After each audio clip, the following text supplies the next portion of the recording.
Asks, there are a lot of techniques of meditation like the mindfulness meditation, the meditation on Om, etc.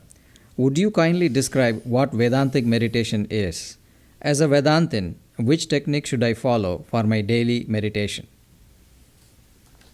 Vedantic meditation. Meditation is focusing the mind. It could be a narrow focus like in yogic meditation, it could be a mindfulness, but attention, training of the attention is meditation. And that's absolutely necessary in spiritual life.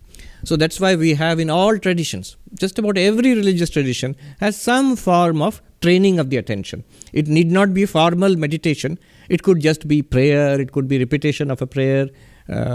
So a kind of training of attention is there in every religious tradition of the world. In Vedanta, the place of meditation is, one must understand what is the place of meditation. First of all, is training of attention necessary in Vedanta? Yes. Vedanta actually, Advaita Vedanta, takes it for granted that already one has a focused mind. It's part of the fourfold qualifications. Viveka, Vairagya, Shramadamadi, Shat Sampatti, Mumukshutvam. The discernment between the unreal and the temporary and the eternal.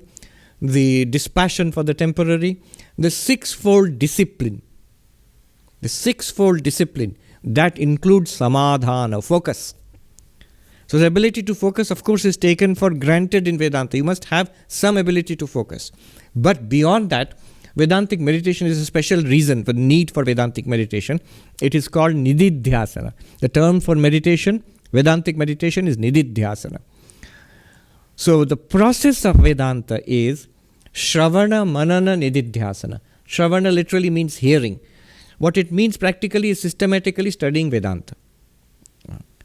So systematically studying the teachings, assimilating, grasping the teachings is Shravana. After doing that, one comes to Manana, the power of thinking, reflecting upon it. So by the first stage, I know what the teaching is. I know what Vedanta is telling me. I know what the Upanishads, the Gita and other Vedanta texts, broadly what they are saying, I know. Now I have so many doubts. So many questions and doubts. These are resolved in the second stage. So at the end of the second stage of Mananam, I can say that I know the teachings and also I understand them. I know the teachings and I understand them. What remains? It still is not a living reality to me. I was promised that I shall go beyond sorrow. Dukkha nivritti. I will go beyond sorrow, cessation of sorrow. Ananda prapti. I shall attain permanent satisfaction and bliss. I have not got that. My life has not changed yet. I am not getting the benefit of that knowledge. I have the knowledge, I have the conviction. The benefit is not coming. So what is necessary is assimilation. And to make it a living reality. So to make it a living reality, this Vedantic meditation is prescribed. What you have studied, heard, what you have understood, first stage, second stage. Now stay with it, marinate yourself in it, soak it in, assimilate it. Swami Vivekananda says, tell yourself again and again, I am that, soham, I am he, I am Brahman. Not in the sense of repetition of a mantra, something that we have understood very clearly. Now stay with that understanding. He says, till it tingles with every drop of your blood. So this is the process of Vedantic meditation. More technically, the idea in Advaita Vedanta is knowledge or enlightenment comes from the first stage, Shravana, hearing. Hearing or studying the truths, that gives us knowledge. But the other two stages are necessary for removing problems, for removing obstacles. Two kinds of obstacles are there. Asambhavana, Viparita Bhavana. Asambhavana means impossibility obstacle. And Viparita Bhavana means the contrary tendencies. So the impossibility is, I hear you, that you are saying I am Brahman, I am not body, mind, I am Brahman, I hear you. But it doesn't seem possible.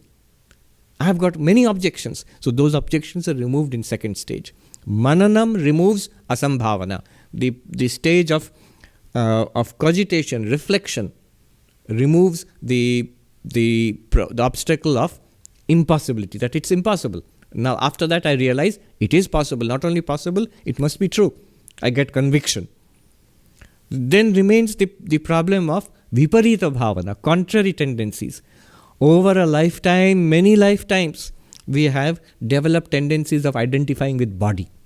We have developed tendencies of identifying with mind. These tendencies of identifying with body and mind, behaving, thinking, speaking and behaving as if I am this body and mind, this has to be overcome. How will this be overcome? By the same knowledge. Just stay with that knowledge till it becomes very obvious, a living light, effortlessly available to me.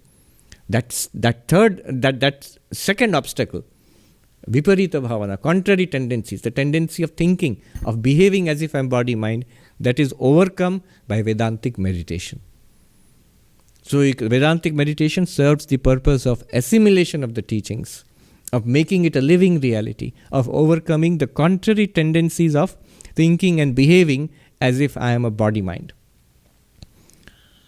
Now, where will you find these Vedantic meditations? What are the techniques? How do you do it? You can find it scattered in many places. It's basically staying with the clarity of the conviction. So the clarity of the conviction has to come first. One cannot jump straight to Vedantic meditation.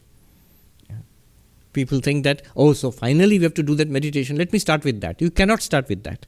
You have to start with Shravana and Manana. First, know the teachings, get clarity and conviction about the teachings, and then make it blossom in your life.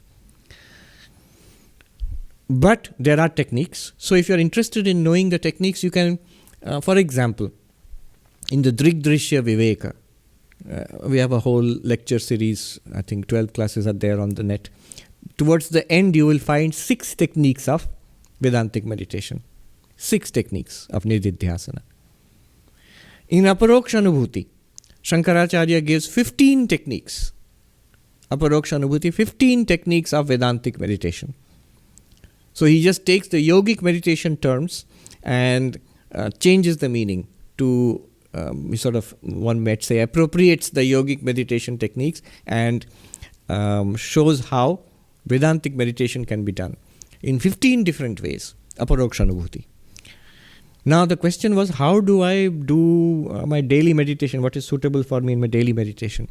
Here I must say, quite apart from Vedantic Nididhyasana, what is required in our spiritual life is what is called Upasana. That's an entirely different kind of meditation. And that comes before Vedantic meditation. Upasana is one form of Upasana. Upasana literally means worship. So one form, or mental worship. One form of mental worship is you have a chosen deity, Ishta Devata, and the Guru gives you a mantra, the Ishta mantra. And one repeats the mantra and visualizes the deity as taught by the Guru daily, at least twice a day. That is foundational. Unless Upasana, mantra japa, the deity meditation is done, the mind is not ready. The opening which is necessary for Vedanta will not be there. Vedanta gives a lot of stress on the preliminary preparation of the mind. So, mantra diksha and meditation on the deity, Ishta Devata, japa and dhyana, this is what should be the daily meditation for us also. For the devotees and monks in our Ramakrishna order, we daily do meditation. And it's the form of the Upasana, Ishta Devata and mantra. It is unique potency, and Vedanta also says it makes it a requirement that one should have gone through this process. I think that's what I would like to say.